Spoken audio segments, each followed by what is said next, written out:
Welcome back to The Breakdown with me, NLW. It's a daily podcast on macro, Bitcoin, and the big picture power shifts remaking our world. What's going on, guys? It is Monday, August 18th, and today we are on Correction Watch 2025. Before we get into that, however, if you are enjoying The Breakdown, please go subscribe to it, give it a rating, give it a review, or if you want to dive deeper into the conversation, come join us on the Breakers Discord. You can find a link in the show notes or go to bit.ly/breakdownpod. All right, friends. Well, after Bitcoin saw new all-time highs last week, traders are watching out for a correction. Bitcoin rode a 6-week uptrend to reach an all-time high of 124,500 last week, but to some, this rally is getting a little long in the tooth. Numerous analysts are looking at the 4-year cycle and noticing there's only a few months left before the period where Bitcoin historically tops. In the shorter term, a 6-week rally is about all you can typically expect from Bitcoin without a pullback. And looking at the price action this morning, it seems like Bitcoin could be in for some short-term pain. There was a major sell-off on Sunday night, and Bitcoin began Monday below 115,000 for the first time since the beginning of the month. This is exactly what Rekt Capital expected to see, tweeting on Sunday, "Historically, Bitcoin price discovery uptrend 1 tends to end between weeks 6 and 8 of its uptrend, whereas in price discovery uptrend 2, Bitcoin tends to end its uptrend between week 5 and 7. Week 7 of price discovery uptrend 2 begins tomorrow." So far this August has been abnormally strong. While we think of summer months as the doldrums, they usually lead to a sketchy August and September. September in particular is the only month where average and median price action has been negative across the past 10 years. For long-term holders, that usually isn't a big problem and many choose to hold through the pain. During bull runs, October has historically been the start of some truly insane price action, garnering the nickname Uptober. November is actually usually stronger, but nothing beats a strong reversal as the leaves start to turn for the start of fall. Don Crypto Trades laid out the historical roadmap, tweeting, "Never in history has Bitcoin seen both a green August and September. We tend to see a quick flush followed by an explosive Q4 in most of the bull market years. Any larger flushes in the next 1 to 2 months would be welcomed and could very well be the last larger dip for the Q4 end of the year rally, which we see so often. If not, that's fine too, but I think it would pull forward a bigger high timeframe top as well. Whatever happens, October and November are the months to generally be risk on. Obviously, there's no guarantee we see the same thing this year, but there's a pretty consistent track record for those months so far." Looking more broadly, most market participants aren't quite ready to call it quits on this bull run. Canary Capital CEO Stephen McClurg told CNBC on Friday, "I think there's a greater than 50% chance Bitcoin goes to 140 to 150 range this year before we see another bear market next year." That being said, he added, "I don't like the economic standing at all right now." McClurg said that the price action is really all about the big institutions, with Bitcoin ETFs and treasury companies driving this bull market. He commented, "We're seeing large allocations coming in, not just from small institutions, but from large sovereign wealth funds. We're seeing insurance companies asking questions. Canary doesn't have a large Bitcoin ETF, so it's a little unclear if he's basing his statement on knowledge from inside the industry or parroting conventional wisdom. Galaxy Digital CEO Mike Novogratz is thinking a little more long-term, but doesn't think Bitcoin going up in a straight line is in anyone's best interests. During a recent podcast appearance, he said, "People who cheer for the $1 million Bitcoin price next year, I was like, guys, it only gets there if we're in such a crappy place domestically. I'd rather have a lower Bitcoin price in a more stable United States than the opposite." This, by the way, is always the narrative towards the end of bull runs, with Bitcoin figures openly questioning whether we're cheering our bags or celebrating the societal dysfunction that comes with a currency collapse. Novogratz did warn that some of the macro signs are looking shaky, adding, "As much as I like Scott Besson and I think he meant everything he said, he's failing at bending debt to GDP. The deficit is going to be higher, not lower." And while the US fiscal deficit has been a big focus over this year, many are now turning their attention east. China is currently in the grips of a deflationary crisis, and the past month has seen things go from bad to worse. Across multiple sectors, July was the weakest month for the Chinese economy so far this year. Infrastructure investment is set to have its steepest contraction since 2020 this year at the current pace. The PBOC has signaled that further rate cuts aren't an urgent matter, but policymakers have signaled support for the financing market. Bloomberg analysts expect the PBOC to roll out additional stimulus measures as soon as September. Economists at Nomura and Commerzbank agreed that extra stimulus is only a matter of time. In that light, Coinbase Institutional's global head of research, David Duong, believes that alt season will continue. In a research note on Thursday, he wrote, "We think current market conditions now suggest a potential shift towards a full-scale alt season as we approach September. With the altcoin market cap climbing and the altcoin season index showing early positive signals, we believe conditions are setting up for a potential rotation into a more mature altcoin season."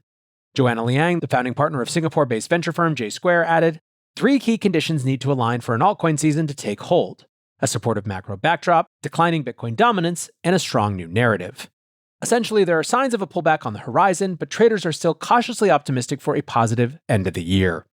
Now, to the extent we have a new narrative in crypto, it's the second wave of crypto treasury companies. This month, Tom Lee has stamped his mark on the asset class by buying an absolute ton of Ethereum through his treasury company, Bitmine. Last week ended with Bitmine announcing $24 billion in equity sales. Now, this won't happen all at once, and it kind of seems like Bitmine took a breather to end the week. The Ethereum ETF saw their first outflows after an 8-day buying streak on Friday. It was a relatively small outflow for $59 million compared to the record $2.9 billion added to the funds last week, but still enough to take the heat off the markets a little. That said, it doesn't look like enthusiasm for crypto treasury companies is particularly slowing down. Last week, Norges Bank disclosed that they have added to their Bitcoin treasury company position by 83% in Q2. The fund is largely invested in MicroStrategy but has added some Metaplanet as well. Standard Chartered commented on how significant the position is, writing, "The point here is that Norges is using MicroStrategy as a way to gain exposure to the underlying. The increase in one quarter has to be a provocative position." Today's episode of The Breakdown is brought to you exclusively by Grayscale. Grayscale is almost certainly a name you know. They've been offering exposure to crypto for over a decade now and offer over 20 different crypto investment products ranging from single asset to diversified to thematic exposure to crypto and the broader crypto industry.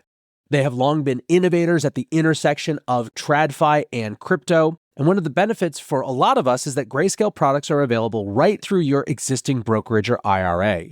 Now, of course, investing involves risk, including possible loss of principal. For more information and important disclosures, visit grayscale.com. Go to grayscale.com to explore their full suite of crypto investment products and invest in your share of the future. Now, Norges Bank famously attempts to track global assets in their relative proportions rather than taking outsized positions. In that context, they're still vastly underweight Bitcoin with less than 1/10 of a percentage point of their fund invested in Bitcoin proxies. Still, it's notable that they're adding to Bitcoin treasury companies rather than holding the underlying directly. The natural conclusion is that they view the major Bitcoin treasury companies as a legitimate part of the global asset picture and need to get their weight up. On the horizon, we have the next big Bitcoin treasury company coming to market in the form of David Bailey's Nakamoto. The firm closes their reverse merger with healthcare company Kindly MD on Thursday. Bailey has said the goal is to accumulate 1 million Bitcoin, which would be somewhere in the ballpark of $115 billion worth at current prices. For reference, MicroStrategy owns around 630,000 Bitcoin.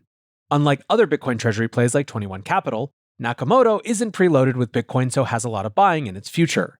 The company's balance sheet starts off with 21 Bitcoin, $540 million in cash from equity sales, and a further $200 million from selling convertible notes. As business wrapped up on Thursday, Bailey tweeted, "Honored to officially join Kindly MD as CEO and chairman. Thank you for coming on this journey with me. Together we will rebuild the world on the Bitcoin standard. 1 Nakamoto equals 1 million Bitcoin." Jeff Park, who recently left Bitwise to join Pomp's Bitcoin treasury play, had an interesting observation. He posted, "I explained the thesis behind Bitcoin to my former Morgan Stanley boss this weekend. He's still cynical. But when I walked him through the thesis behind the MicroStrategy convertible bond arbitrage, his eyes immediately lit up and he asked how to get in on the trade.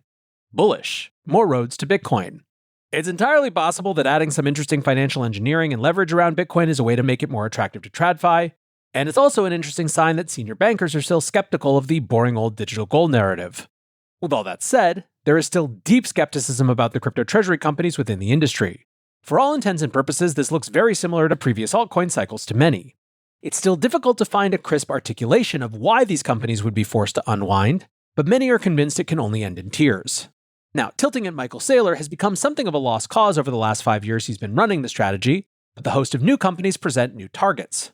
Stephen Zhang, Block's director of research, said, "A lot of these digital asset treasury formations involve insiders of the very assets that these firms were created to buy. These structures obviously bring up ethical questions on who gets privileged access and information around their formations and strategies." Discussing the new wave of treasury companies that are going further down the top 50 coins list, Komodo CTO Kadan Stadelman said, "This is the kind of circular economy optics that gives crypto skeptics something to talk about for years. When a treasury firm takes money from VCs or foundations to buy tokens those same VCs already hold, you're not managing assets, you're manufacturing exit liquidity. It's self-dealing dressed up as capital deployment." Now, these are all publicly listed companies with reporting duties to the SEC, so there is a limit on how much you can get away with. When asked about private token deals, Mill City Ventures CIO Stephen McIntosh said, "Insider trading is a crime." He added that his Sui treasury company hasn't purchased, quote, "any locked tokens from investors who wanted to get out of their vesting schedule. The company has purchased SWE tokens at a discount from the SWE Foundation. However, McIntosh said the discount was reasonably small compared to the deals arranged with World Liberty Financial and Ton Strategy. In short, while there are signs of froth pretty much everywhere you look, there is certainly no reason things can't get even more frothy from here. Crypto Chast wrote, "As much as I'd love to see the treasury companies blow up, I'm going to be absolutely amazed if CT collectively calls the top. Every prior cycle, the majority get it terribly wrong. If a super obvious self-fulfilling prophecy that everyone can see marks the top, well, oof." Meanwhile, at this point, as market enthusiasm continues, Gemini is lining up to go public, following the surprisingly successful debut from Bullish. The offshore institutional exchange managed to see a 200% pop when it began trading on Wednesday, and while the price is now down 60% from its one-day high, it's still trading at more than double the private IPO price. Gemini wants a slice of the action and updated their paperwork on Friday. Initially filed confidentially, the financials disclose heavy losses over recent years. Gemini recorded a $282.5 million loss for the first half of this year and a $41 million loss in the first half of 2024. The filing also revealed a credit arrangement with Ripple. Gemini can draw up to $75 million in Ripple stablecoin and is able to scale that up to $150 million once the initial amount is fully drawn. To date, Gemini hasn't drawn on the credit facility. Gemini further disclosed plans to transition most users to their Moonbase entity registered in Florida, shifting away from the Gemini Trust, which is regulated in New York. Moving away from New York State is a knock on the BitLicense, which is starting to show its age. While the BitLicense was never popular, in an earlier era it was viewed as the best way to operate as a fully licensed crypto entity with an active regulator. The New York Department of Financial Services, however, has failed to update the BitLicense, so crypto firms are beginning to look elsewhere.